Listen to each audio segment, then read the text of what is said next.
Occidente islamizado. Desde Freud, The Mind of a Moralist, Philippe Raif ha sido reconocido como uno de los pensadores estadounidenses más importantes. Su última obra, My Life Among the Artworks, analiza la cultura como expresión del orden divino.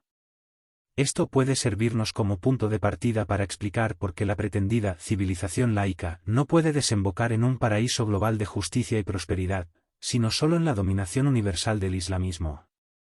La premisa de My Life Among the Artworks es la admisión de que en toda cultura existen innumerables palabras y símbolos que disfrutan de autoridad pública automática. Son la traducción de verdades que no están ahí para ser probadas o impugnadas, estructuran nuestra vida cotidiana mucho más allá de nuestra capacidad de reflexión consciente. Evocan nuestra obediencia inmediata y despiertan en nuestra alma sentimientos de culpa e inadecuación cuando los infringimos. A este conjunto, Raif lo denomina orden sagrado. La educación familiar, las reglas de cortesía, las jerarquías administrativas, la política, el gusto literario y artístico, todo en una cultura es transliteración del orden sagrado en un orden social. Examinar críticamente estos símbolos desde el punto de vista de la razón individual, la filosofía o la ciencia es legítimo, pero es una actividad que ocurre dentro de la cultura y está limitada por ella. Ningún conocimiento individual puede reemplazar a la cultura en su totalidad.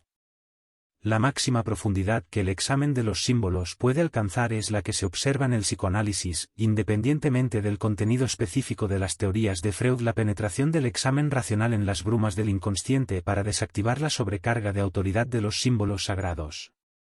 Estos son absolutamente necesarios para la cultura, pero a medida que pasa el tiempo, se consolidan en formas de autoridad interiorizada cuyo peso acumulado se vuelve opresivo. El psicoanálisis desata los nudos de la sobrecarga, liberando al individuo para reintegrarse en el orden social, no para salir de él. En la evolución histórica de Occidente, Raif identifica tres órdenes sagrados sucesivos, a los que llama mundos. En la cultura del mundo antiguo, greco-romano, las potencias espirituales suprahumanas e infrahumanas enmarcaban al hombre en un orden cósmico que se traducía en un orden social bajo la noción general de destino. En el monoteísmo judeocristiano, la interpretación de los símbolos se vuelve más sutil y al mismo tiempo más exigente, estableciendo el compromiso de fe y la lucha permanente del hombre por permanecer integrado en el orden divino. La tercera cultura, o tercer mundo, se está formando justo ante nuestros ojos, y su diferencia con las dos anteriores es radical. Por primera vez en la historia humana, las élites culturales intentan construir un orden social sin orden sagrado, o mejor dicho, en contra de cualquier orden sagrado. El experimento, enfatiza Raif, es inédito. Comentando el libro en la Intercollegiate Review, R. Reno, especialmente calificado para analizar el tema debido a su experiencia previa en Ruins of the Church, Standing Fight in an Age of Diminished Christianity, observa que se trata de imponer a toda la humanidad el uso de remedios jamás probados. Los principios de la nueva civilización se pueden resumir en tres enunciados. Toda prohibición está prohibida. Toda represión debe ser reprimida. La única verdad es que no existe verdad. En este marco, la propia razón es condenada como represiva, y automáticamente el privilegio de credibilidad se transfiere a símbolos de prestigio, papeles teatrales, asociados al poder liberador de la satisfacción narcisista. La misma ciencia ya no funciona como conocimiento racional, sino como estereotipo publicitario encargado de legitimar los deseos de la multitud, o los de la élite inyectados en la multitud. Las prácticas culturales de la nueva sociedad, que Raif ejemplifica y analiza extensamente, imitan las de la terapia freudiana, pero no para curar el alma, sino para vaciarla de todo sentido de vida. La liberación general desemboca en el nihilismo. Donde nada es sagrado, no existe nada. El problema con los análisis de Raif es que solo abarcan el panorama occidental. La consecuencia inevitable es que tienden a aceptar como nuevo patrón civilizacional mundial aquello que, visto desde otra perspectiva, puede ser solo la transición rápida y fulminante de un orden social basado en el judeocristianismo a otro de base islámica. La emergencia de la cultura nihilista puede datarse, sin error, en el iluminismo francés. El culto de la razón, como fundamento de una civilización más feliz y libre basada en el esclarecimiento científico, es sólo una idea popular que no corresponde en absoluto a la verdad histórica del iluminismo. No solo el siglo XVIII francés estuvo más poblado de supersticiones, brujerías, ritos esotéricos y sociedades secretas que cualquier etapa anterior de la historia occidental, sino que también los abismos de incongruencia en el pensamiento dominante de la época inspiraron a Goya en su famoso grabado El sueño de la razón produce monstruos. En los escritos de Voltaire, Diderot, Montesquieu y otros, los estudiosos han descubierto patrones de discontinuidad y desequilibrio que rozan la locura pura y simple. Como observó Paul Lilly en el monumental The Age of Minerva, más que una época de razón, el iluminismo fue una época de ruptura radical entre la razón y los sentimientos, estos expresándose en delirios pasionales que parecían surgir directamente del infierno, mientras que aquella se manifestaba en simulacros de orden que celebraban indirectamente la omnipotencia del caos. Paul Lazar, en el pensamiento europeo en el siglo XVIII. Siècle, mostró que la receptividad dada a la crítica antitradicional intelectualmente sofisticada se debió menos a la aparente racionalidad de sus argumentos que a la atmósfera preparada por una increíble inundación de chistes y leyendas antirreligiosas, de una bajeza y vulgaridad a toda prueba, que ya circulaban desde mucho antes de los panfletos de Voltaire y Diderot. Buena parte de la obra de estos últimos no hizo sino beber de esa fuente espuria y darle un barniz de respetabilidad literaria. Corroyendo la fe pública en los símbolos e instituciones tradicionales, el iluminismo desembocó no solo en la locura genocida del terror, sino también en los sangrientos delirios pornográficos del Marqués de Sade, que continuaron ejerciendo una atracción hipnótica continua sobre la imaginación francesa hasta Jean-Paul Sartre y Georges Bataille. Véase, de este último, el erotisme. Del erotismo se puede decir que es semejante a la muerte. El último descenso del intelectual francés al submundo del Marqués de Sade tomó forma, no literaria, sino biográfica, en Michel Foucault, esclavo de las drogas y devotamente comprometido en trascender el sexo mediante el sufrimiento físico en rituales de flagelación masoquista, con esposas, látigos, calzoncillos de cuero y todo lo demás. No sé si es para reír o para llorar, pero lean la historia completa en Roger Kimball, The Perversions of Michel Foucault, en la revista The New Criterion.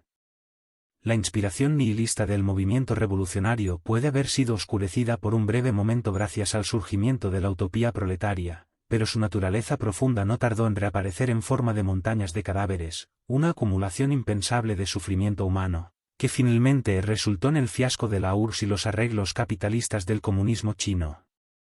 La desilusión con el comunismo soviético y chino produjo el inmediato retorno a los lemas del iluminismo francés, con la nueva divinización de la ciencia y la más virulenta campaña antirreligiosa de todos los tiempos, subsidiada por sumas millonarias, fuertemente respaldada por la industria del espectáculo, el Código da Vinci, el cuerpo, y ahora la tumba de Jesús, realzada por ídolos pop de la divulgación científica como Richard Dawkins, Daniel Dennett y Sam Harris, y coronada por una sucesión impresionante de legislaciones represivas promovidas directamente por organismos internacionales y dirigidas contra la expresión pública de la fe.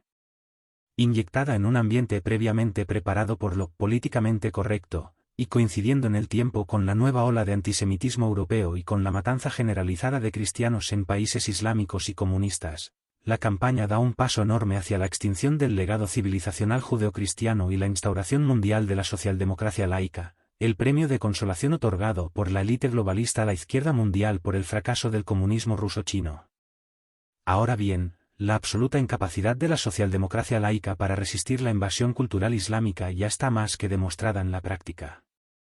No voy a insistir en ello.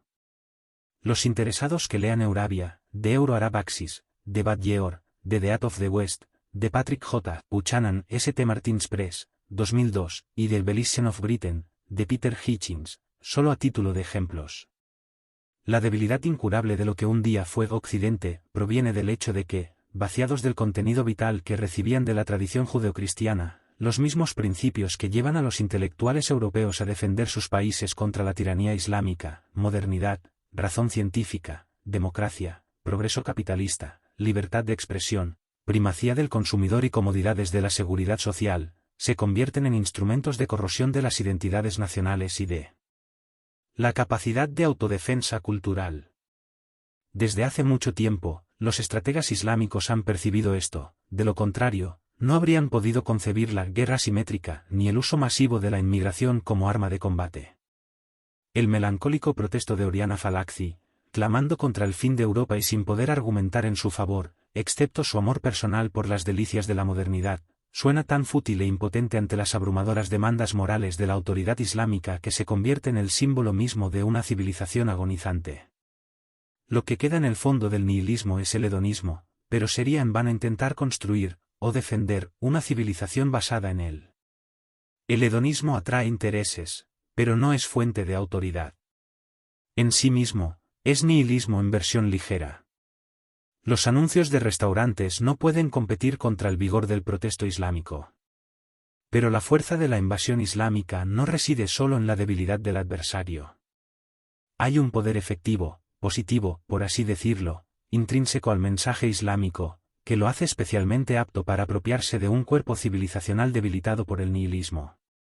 Es que el propio Islam tiene un fondo nihilista.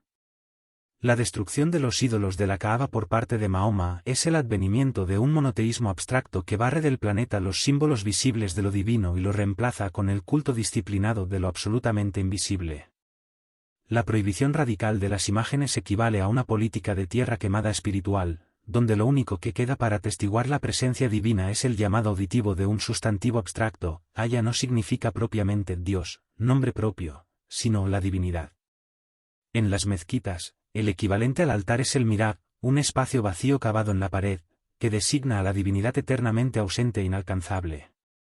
En el Islam no existe ni el pueblo elegido, que atestigue a través de la historia la continuidad de la profecía, el diálogo permanente entre el hombre y Dios, ni la encarnación, por la cual lo divino habita entre nosotros como nuestro igual y nuestro hermano.